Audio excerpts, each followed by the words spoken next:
everybody. Welcome to this week's ISFSI Happy Hour. My name is Seth Barker, First Vice President with ISFSI.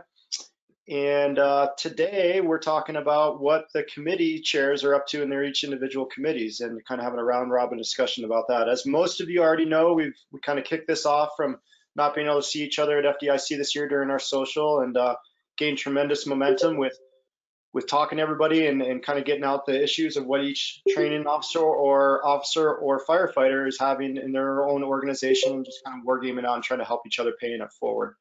We have scheduled these for just twice a month now rather than every week. And the next date, Lee, help me out on that, is 2 weeks from today, right?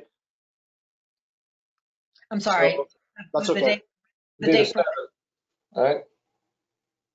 So today, again, we're getting updates from all the committee chairs. Kind of a rules of engagement before I hand it over to Mike here is, you know, if you have a question or want to say something, just kind of raise your hand, or more importantly, go over to the chat icon and fire away, and we'll try to call on you. And the chat's a little bit easier to navigate because I can see everybody's name rather than as this fills up, I don't see everybody's name. Sometimes people's names escape me, believe it or not.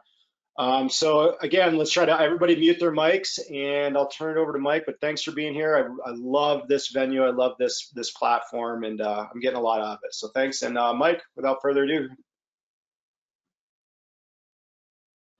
Thanks, Seth. Start off by saying thanks to everyone for taking the time out of your schedule to stop by. And also thanks to all the committee chairs for taking the time to stop by to share the work that your particular committees are doing. We felt like this would be a good opportunity to give the membership an update on what all of the various committees are working on within ISFSI, give you a chance or an opportunity as the membership to speak directly with the committee chairs if you have any comments, feedback, suggestions. So what we'll do is we'll let the committee chairs speak and give you the rundown. And then, as Seth said, if somebody has a question, please type it over in the chat box, and we'll feed those questions in as we can, and then hopefully we'll have some time left at the end for some discussion as well. So this time we'll go ahead and let the committee chairs go ahead and give their reports. Brad, are you good? Do you want to start off first with the online education? Sure, I can speak to that. At least in the limited knowledge I've gained here in the past few weeks. I've had the opportunity to get involved in that committee that's planning all of these different things, not only the happy hours, but as well as some of the other online pieces. Mike, you've done a fantastic job with your leadership in that committee thus far, getting things up and rolling and kind of defined the 4 different areas that we're going to have these things broken out into. I'm playing a little bit of catch up, and more than happy to continue to be involved in that committee. Mark Davidson did some great work with that as well, working with you, Mike. And so I don't have a tremendous amount of insight right now, other than I know that I'm going to be getting more involved in helping some of the plotting and planning with this. And as always, and you and I have discussed this extensively, we want to know what the members want, right? This is a membership-driven organization, and so if you're tuning in to these events, these happy hours and things like that, you're engaged enough to care about what's going on in the society. And so submit your topics, submit your ideas. We want to make sure that we're not existing in an echo chamber amongst ourselves, and that we're really incorporating as much stuff as we can into what the members want to talk about on these either on these happy hours or in the other online education platforms as well. So I'm sure that we'll get that kind of stuff into the newsletters that go out as far as topic ideas and things like that, and we'll continue to preach it on here as well. And so these can be driven in the future by what the members want to talk about, whatever direction they want to take us in. So Mike, I certainly would default to you on a lot of the technical issues as far as this committee goes, as I'm just kind of getting up and running a little bit, but I'm happy to get to be involved. And I'll just add to what Brad had provided. As Brad had identified, there's 4 primary products or areas that the online education committee is looking to provide. The first one is the happy hour format, which is we're doing here. We're looking at 60 minutes of a topic being thrown out and discussed amongst the group. We really want this to be an interactive where we throw a topic out and we really get the membership involved. great opportunity for people to look for help with whatever particular topic. The experienced people can share, and the others can ask questions, look for help. The next one we're going to be doing is webinars. Webinars will be a 60 to 90-minute presentation where we're going to have a speaker who's going to be pushing out knowledge on a particular topic. This will be primarily the speaker doing a lot of the speaking, presenting the material, but we will obviously allow for questions and feedback. The other two that we will have will be an instructor-led presentation. This will be a more elaborate, developed program. This could run for a couple of hours or could be broken down into modules. That'll be delivered. And then that may also become an online on-demand type class where it'll be on the learning platform that ISFSI has, and that'll allow its membership to access that when time's available. So those are the 4 primary products or areas that the Online Education Committee is trying to work on. As Brad said, please, if you have any suggestions, whether it's a topic that you would like us to cover, whether you have a topic you think would benefit people, feel free to contact myself, Brad, or you can always send a message up through the ISFSI office. So that's kind of what we're doing for the online education. Does anybody have any questions on that? Mike, maybe we can talk about the recent delivery of the TOC, Training Officer Credential. The online one that's coming up, the independent. Yeah, Seth, if you or somebody else wants to go ahead and jump on that, feel free. Yeah, so just so everybody's aware, we have our first, I think everybody saw the email this morning, we have our first delivery of the Training Officer Credential virtual class. We're super excited about it. And it got filled up almost immediately. So luckily we got some people that have been asking off the hook about its delivery. We got those guys in the class, and stay tuned for some future deliveries of that. And if you want more information, just contact myself or Lee, and we can steer you in the right direction. Yeah, a lot of people on this call are in that class, Seth. Awesome. Well, I really do think that class is super valuable on a couple levels. One, it kind of forces you to get outside the box and meet 20 other training instructors and see what everybody else is doing. And it forces you to get outside your organization and network with everybody. And 2, it also is a huge platform to get you launched within CPSE's Chief Training Officer Credential, which was kind of the motivation for me behind it, because I really believe in that organization, those credentials. So, okay, who do we got next? If anybody wants to jump in, Jesse, do you want to go ahead and jump in next? Sure thing, absolutely. And Demond is also on this committee as well. So Demond, feel free to jump in at any point here with your thoughts. So we're with the Mentoring and Coaching Initiative Committee, which is a new initiative through the ISFSI. And it's something that as a committee in general, we're really excited about because it offers kind of a unique way of doing things that we've heard of in the past. So we all kind of understand the importance of mentors, and we've had a lot of formal, in a lot of cases, informal mentors over our careers that have really shaped and influenced our thoughts and values and beliefs. So I think what is probably best to do is just to start off briefly by explaining what is mentoring and what is coaching, because our committee is looking to do both. So coaching is essentially, by our definition, something that supports a learner in achieving a specific personal or professional goal through training and guidance. So if you think of project-specific tasks, things that people may want to do as an instructor. For example, if they wanted to be published in a trade magazine, and we would basically pair them with somebody who could coach them through that process. Or if somebody was looking to get specific help with applying to teach at a conference, it would be another example of providing coaching to get them through that process.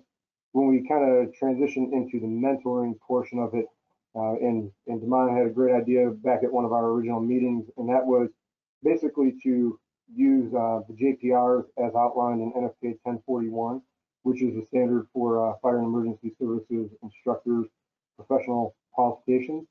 So basically that NFPA document, if you were to think of that as a menu of options, so you're a new training instructor, you're a new training officer, training coordinator, it can be daunting to look at that at the very beginning and see how, like, wonder, how do I get from point A to point B all the way through the spectrum of what I'm asked to do. So basically, we were just working on this earlier in our meeting today. Mentoring, kind of the definition that we're using is that it's a supportive relationship that's focused on learning and development, and that may be intellectual growth or even emotional intelligence for that matter. But it's over a period of time, and it's intended to support individuals to fulfill their potential. And that's really what we're looking to do with the whole initiative in its entirety. And that's kind of summed up in our mission statement, which is, and this is our main goal here, is to create a superior professional networking framework that connects all the members of the ISFSI for that project-based coaching that we just talked about, or that position-based feedback or mentoring, both of which will lead to that improved guidance and professional growth. And I think what makes this initiative a little bit unique is how we plan on doing this. So what we plan on doing is basically using this website that we're still figuring out some of the loose ends, so to speak, in terms of how we're going to basically secure the funding to do this. But essentially, the website is going to facilitate all of this. It will be far more dynamic than your average mentoring or coaching program that might be through distance learning. So it will basically pair, people will sign up to be mentors. They'll receive training on how to be a mentor. There's a policy, a guidebook, and everything else. And then people will sign up to be mentees. They'll click what areas they would like coaching or mentoring in. It will pair them. It will give them basically 3 different options of mentors to pick from. They can pick that person, and then they establish an agreement between the 2 of them in terms of what's going to be covered, how long do they anticipate that relationship to last, and you kind of hit the ground running. I know personally for me, this would have been huge. Within a few months of me taking the training coordinator position at our department, every other training coordinator really in Southeast Michigan, especially at that time, they all retired. They either retired early due to the economy, or they ended up retiring due to the amount of time they had in grade. So point is, we want it to be something different, something unique. It will all be facilitated under one umbrella, which is that website.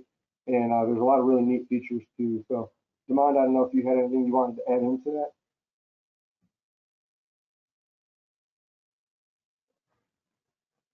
Well, Jesse, you covered everything. Thank you. Thanks, Jesse. Appreciate it. Does anybody have any questions or feedback for Jesse and the mentoring group committee? I would also miss if I didn't thank Mary for her proofreading on some of the things I've submitted in the past. So thank you, Mary, for that.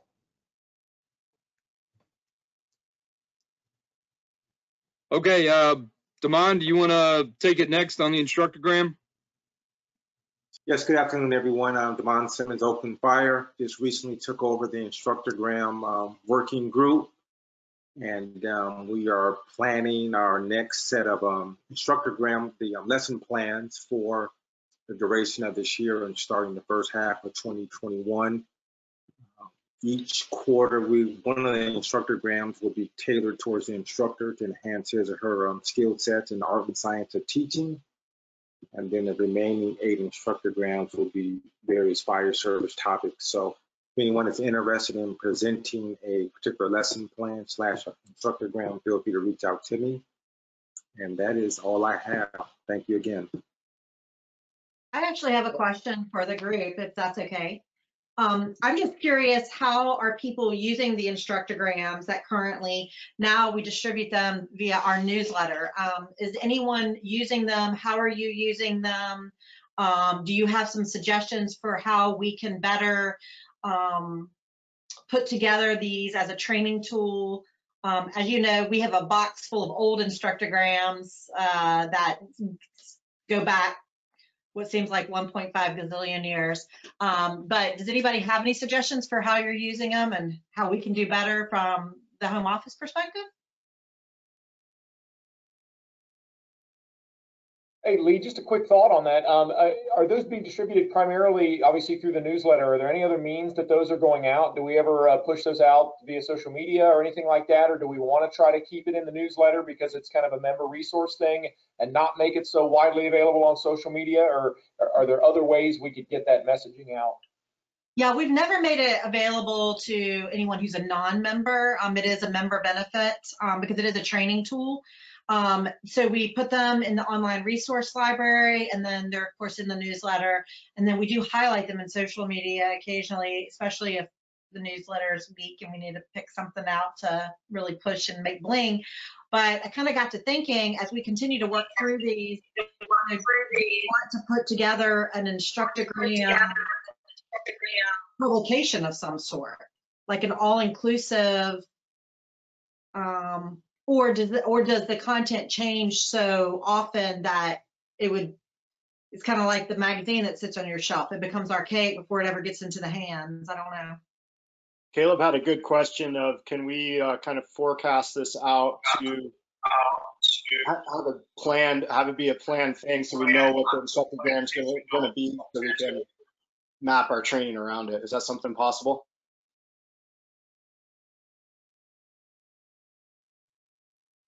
I would say that would go to Damon and his committee. I mean, if they have their schedule for the year, certainly we can have an online calendar of sorts that we could publish what's going to be coming out. And I really like the idea to tailor it.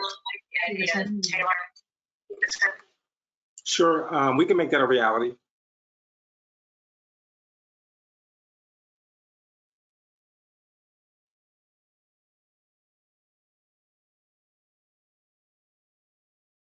All right.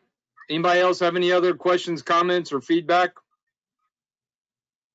Reminder, once again, it's a great opportunity for Jesse brought up the point about people that are wanting to start writing to possibly get published. Putting something together, working with them could be a good way to get a start for that, whether it's in the Instructor-Gram, it's in the newsletter. So I'm sure Lee's not going to turn down any good piece of work that gets turned in or anybody else. So if anybody out there wants to take a shot at writing, it will be a great way if you've got a good topic to put something together and start getting that process rolling. So don't be bashful.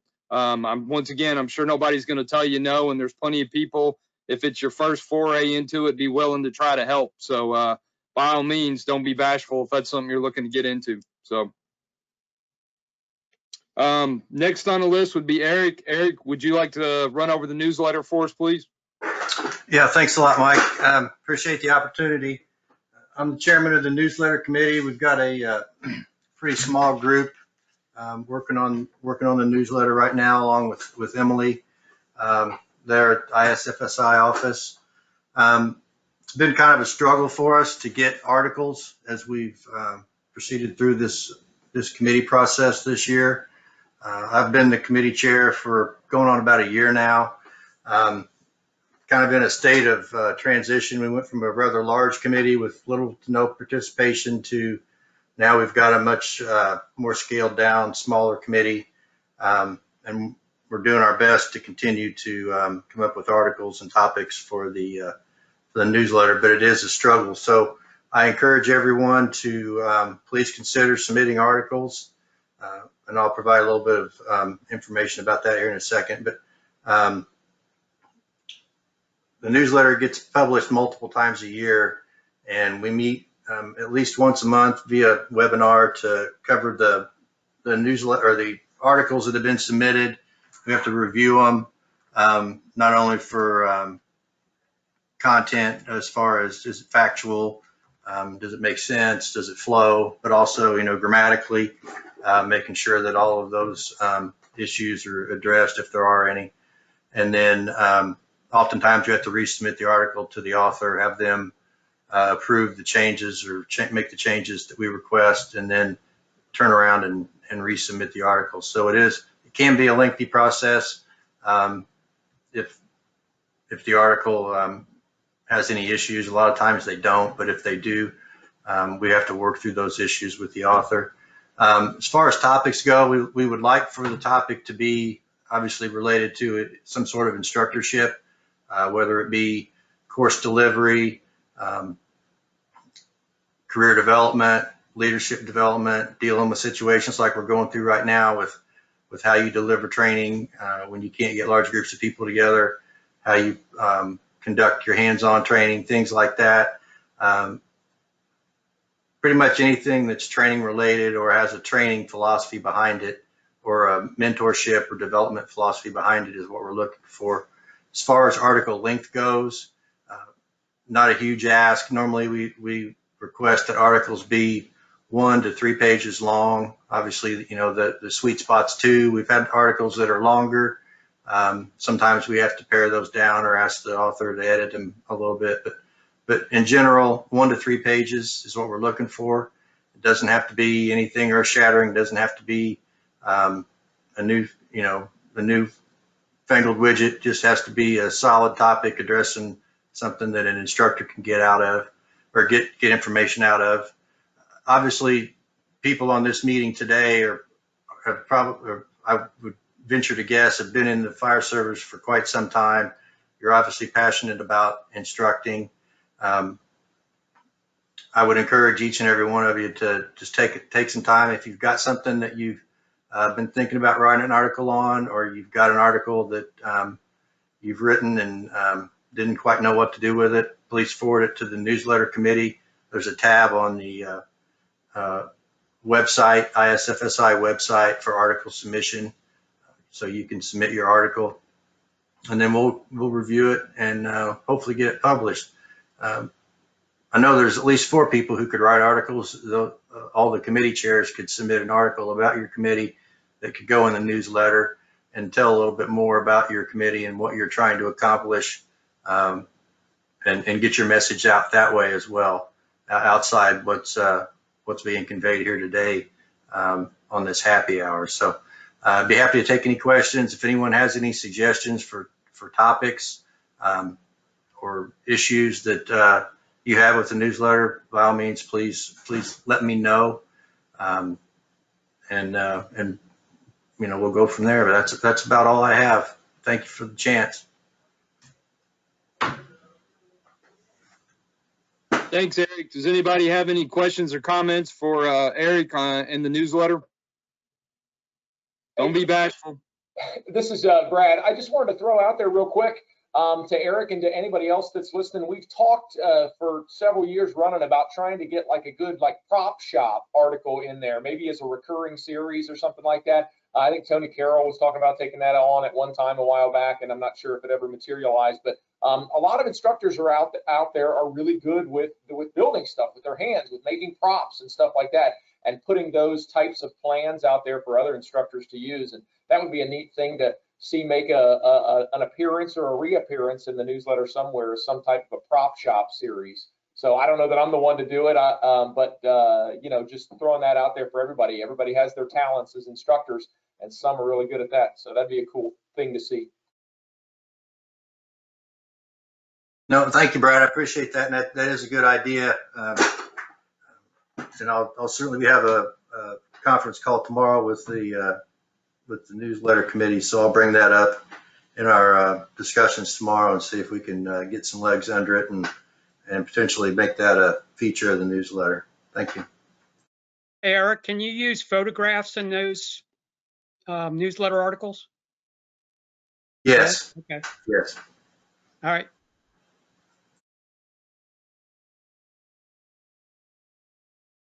Thanks once again. Does anybody have anything else for Eric? Nope. Okay. The final committee would be the professional development, and it's actually considered to be a task force. I'm the chair and I'm heading that committee. That committee was recently put together to hopefully put together a new outline or a new model for ISFSI members to use when it comes to professional development. I'm going to go real low tech here, pardon me, but I figure it's a lot better than trying to do a lot of screen sharing and other stuff. But basically what we're going to come out with, which would be the ISFSI Professional Development Matrix, or PDM. It's going to look something like this. And what we're basically looking at doing is we have identified 9 levels for professional development.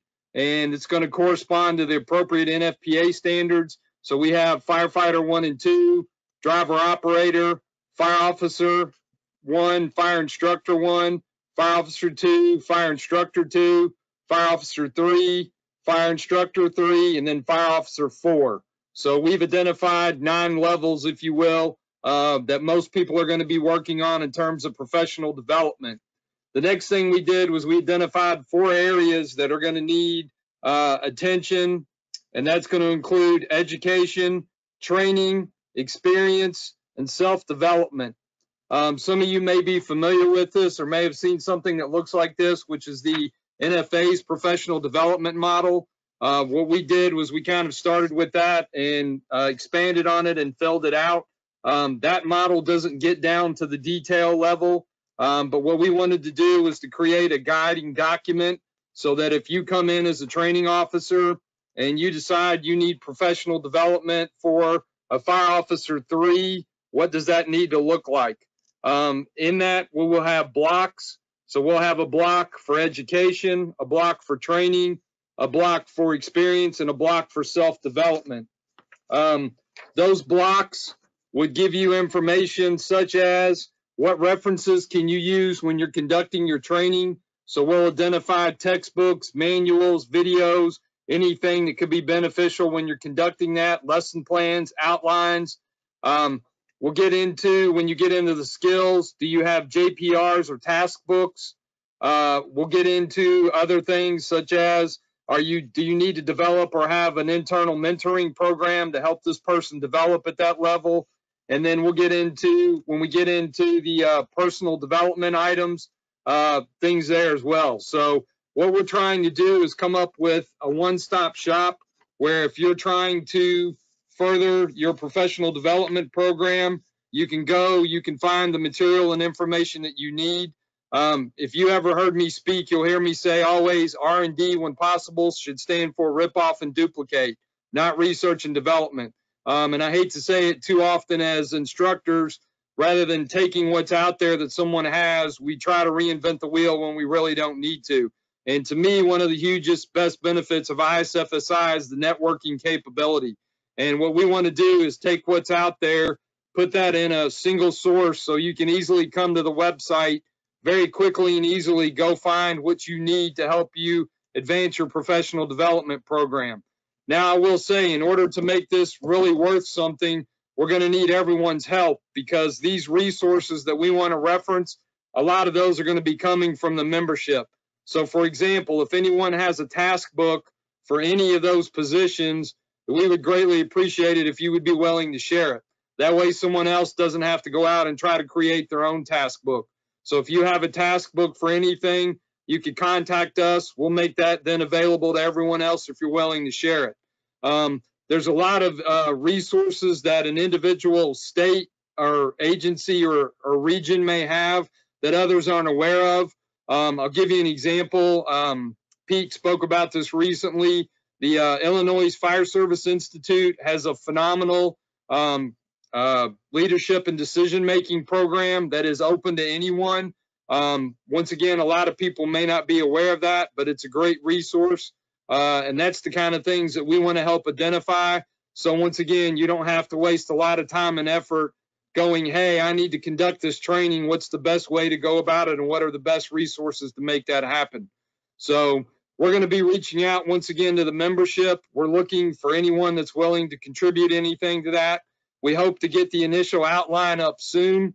Then you'll be able to look at it. And once again, if you see something that will help, let us know and we'll get that added in as a resource. So anybody have any questions or comments on that or any suggestions on what we need to include or how we need to try to go about that?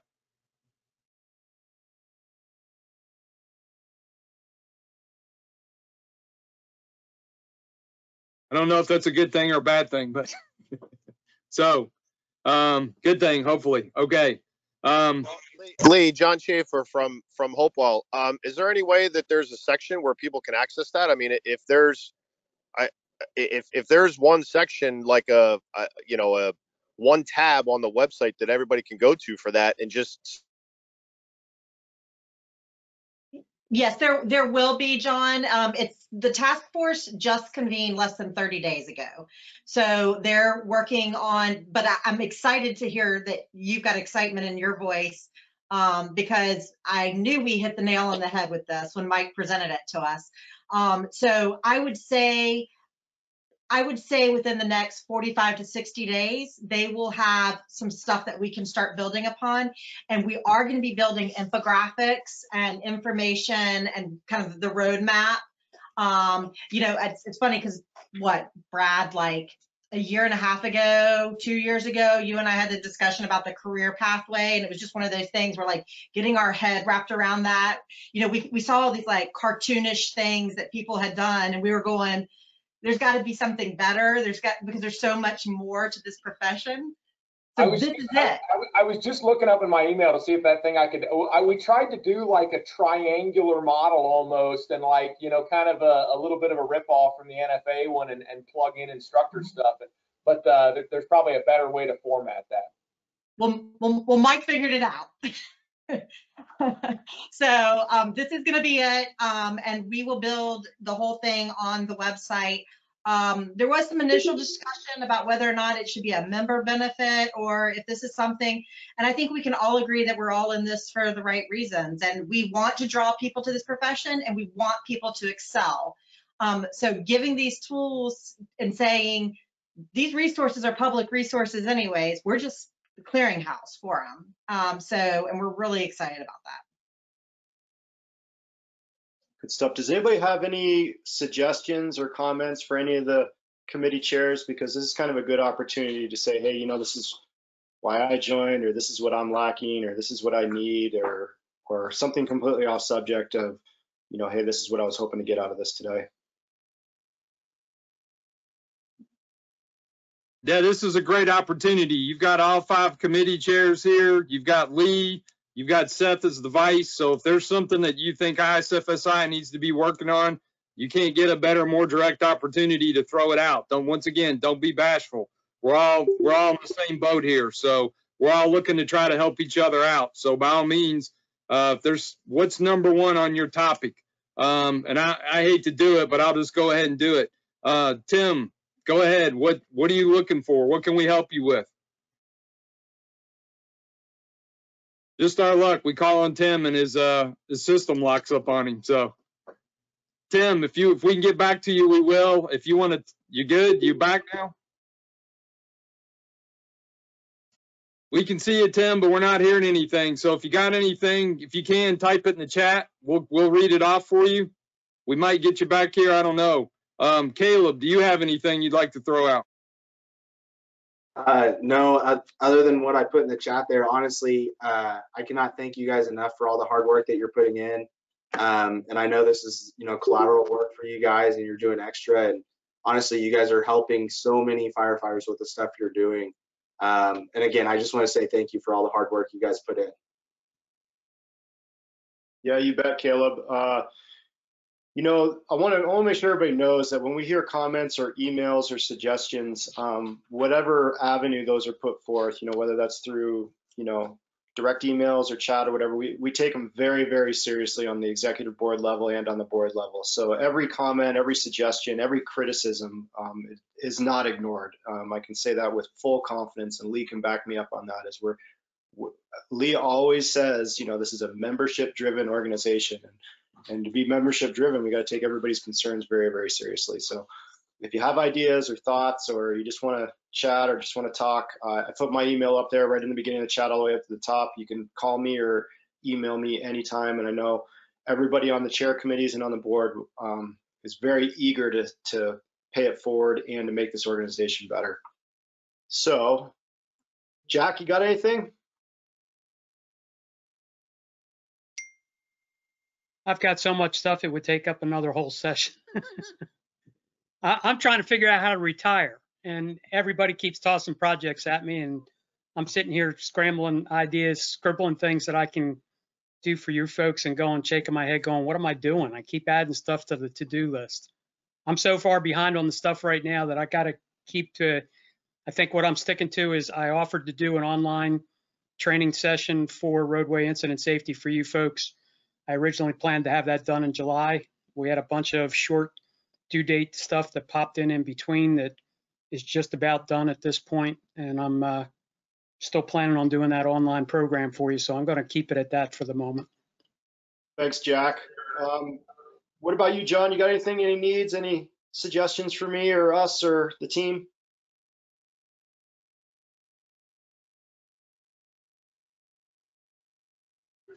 I'm a new guy, so I'm just trying to absorb as much as I can before saying anything.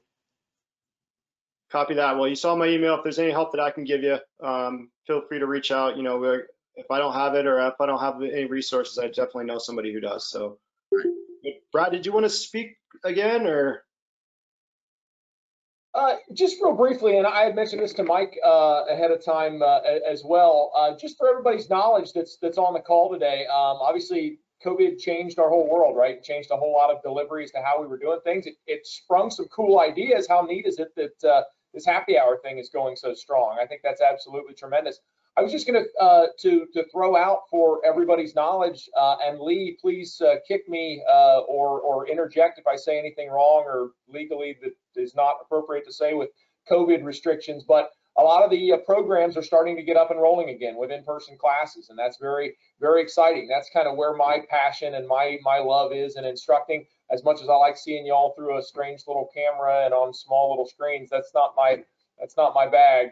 I love doing the in-person stuff and getting out and interacting and meeting with people. And so the Principles of Modern Fire Attack program, the basement fires classes, things like that are getting up and rolling again in an in-person setting. So it's been in the newsletters and I think on some social media blasts as well. So for anybody out there that's interested in any of the ISFSI in-person classes, those are getting rolling again with a lot of a lot of new procedures in place as it relates to COVID. I was just doing some teaching recently for the society, and there's medical screenings and temperatures and sign-offs and all kinds of other things that Lee and the team in the home office have put together. But it's exciting to be getting that stuff going again, and I couldn't be more excited about that because I think that's such a neat thing that the society offers is a lot of those cool in-person delivery classes that have been obviously under suspension and are now getting rolling again. So just wanted to throw that out there for everybody's knowledge. And please, Lee, chime in of what I missed on all that. Another thing, I was actually going to ask for some help. If anyone has any department policies or anything that they're using while they're training with best practices for COVID, if you'd send them our way, we'd appreciate it. We've written up something that we kind of like. Of course, we're now kind of realizing that it works in some areas, it doesn't work in others because of changes in regions and states and rules. So if anybody has anything that you're using and your department would allow you to share it, that would include live fire training. I'd appreciate it. Love to put a set of eyes on it. I have a pretty robust document. If anybody wants it, I'll send it to Lee, but you can reach out. I thought I put it up on our member forum. I have right? yours. Yeah, I thought I posted it already as well. But if anybody needs that, it's more about operationally what to do if you're exposed on a call or best practices in the firehouse. It's not really training related. It's more of a bigger picture than that. But since I put it out there, all of our neighboring jurisdictions have adopted it, all our mutual aid partners. So if you want that, if that's interesting, you just hit me up. That's another thing is if anybody has, if someone is tested positive in your department, how are you going about handling the PR and any of that kind of stuff? I would love to have that as well, just so that we can have a kind of forward thinking approach to that. That would be great. Yeah, awesome. Hey, Vince, you got anything to add or? That was awesome. He unmuted just to shake his head and then remuted. How about you, Mary?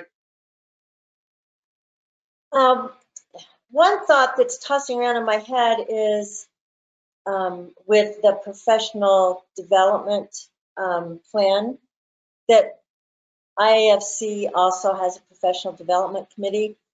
And I think you're actually farther along than that committee. And I don't know how it plays out with jurisdictions, but there might be another batch of people that can help join forces.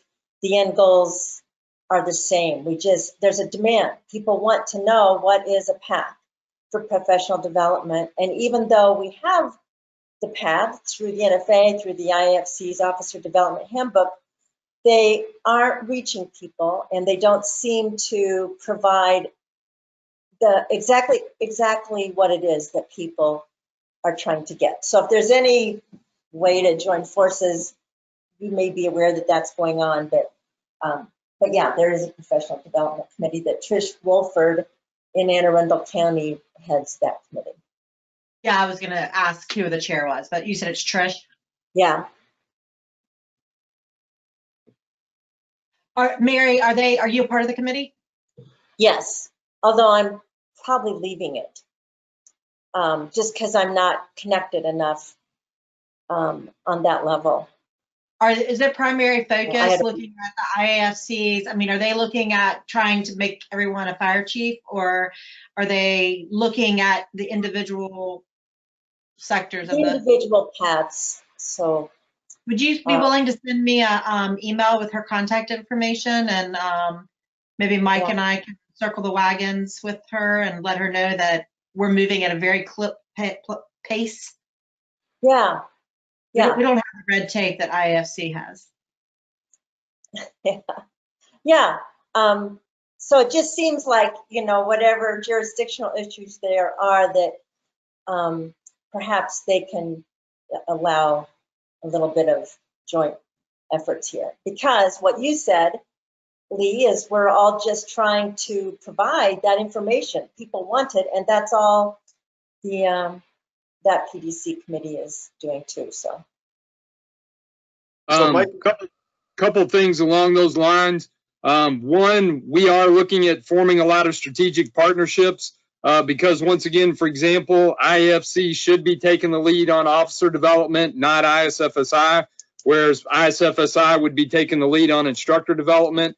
So we're definitely looking at reaching out to the other key areas in the fire service and either identifying what they have available or forming partnerships. We realize we've got two things, which is one, trying to take what already exists and what is out there and make that available. But the other thing this committee is going to try to do is identify holes or shortcomings where we need materials, but maybe we don't have them. And then that may be where, for example, we're going to reach to outside expertise. If we need help on writing, you don't want to ask firefighters how to write, right, Mary? So we need to be asking the professionals or the experts on those things. So we're looking at definitely reaching out to a lot of strategic partners and trying to pull them in, because ideally this would be a roadmap for the fire service. So this would cover you from day one walking in the door until the day you make fire chief. And once again, we would kind of serve as a roadmap or a clearinghouse for putting this together, because ultimately as instructors, we're the ones giving direction on the road on how to go and what's coming next and where you need to go. So, but yeah, definitely that's, appreciate that. And that's definitely something we'll try to reach out for and work on. So. Mike and Lead, have I shared the captain task book and the succession planning for all the positions from chief all the way down to firefighter? Have you guys seen that from me? I have. It's actually in their Dropbox, their shared Dropbox. Mike, okay. You've seen that, right? We have Southwest Metro from Denver, and we've got yours. Those two. You have that, Mike, do you have the succession plan that has each position's educational requirements? And that's, like I said, that's what we're trying to do, is we want to get all that material and post that up. So once again, when someone else comes in, they're not having to try to reinvent the wheel and figure out, hey, what do we need to be doing here? Now, obviously, we would like to get a broad range, because what a large career department's doing versus what a smaller combination department's doing could be drastically different. So that's why it would be great if the membership can feed us different looks, because I know my requirements may not be the same as yours, but if we can put examples up there, people can look at it and go, hey, this agency is about the same as mine, so this is probably a good model for us to follow, rather than, well, we're going to try to do what FDNY or Chicago's doing, which just isn't going to happen. So, yeah, the more we can get from the membership that's more representative, the better it'll be for people, because then they've got a realistic model that they can work from. So. Yeah, I think that's super important. If you notice in the beginning of my document there's 8 training officers that were involved in that one acting captain task book, because that creates the reference portion of it, of having a rural, volunteer, combination, urban, suburban, and metro department. All those players were part of that process. So all of those players in the beginning of that document have adopted that in their organization. So I think that's really important piece, Mike, is making sure we have a super big crosswalk of, because I'm not going to do what FDNY does. There's just no way, in my organization. Nobody is, to be honest. But Lee, do you have something? Yes, we do not have it in there, specifically the succession planning. Can you send it to me, just that part of it? Yes, ma'am. Okay, we're kind of wrapping up here. We're kind of getting to that hour. Mike, any closing thoughts? Once again, just like to say thanks for everybody, especially the committee chairs, taking your time out to come in and present. And please, everybody, once again, the key that really makes ISFSI the best organization possible is all the networking that goes on and takes place. So once again, if please spread the word. All these committees are always going to be looking for help or for input. So don't be bashful once again. Doesn't matter how new you are. Chances are you may have something that could benefit somebody because you're a subject matter expert on something. So once again, don't be bashful, don't be shy. Reach out. If you're not 100% sure how to get a hold of anybody, you can always go through the office. Lee, Emily, they can always help you. So if you ever have any doubts, you're not real sure, don't be bashful, reach out. Thanks again to everybody, and hopefully all these committees, some really good stuff will be coming out here in the near future. And also, if you have any ideas for these happy hour topics, please let us know. We would really like to stick to the format where we're throwing out ideas that people really are looking for some feedback on, and we can get those going. I think our last officer development was a good one, and I think it also showed us we could take that one even further. So, but we don't want to be talking about topics that aren't pertinent, that people aren't really onto. So once again, please let us know, and we'll get that in there and get it going. So thanks again to everybody. Appreciate it greatly. Thanks, Mike. Let me know if there's anything that came up that I can help you guys with. And with that, we'll close this session out. And I really appreciate everybody being involved and engaged, and makes it a lot easier when you're not the only one talking. I'm sure Mike can agree to that. So thanks, everybody. Anything I can do for you guys, let me know, and we'll see you next time.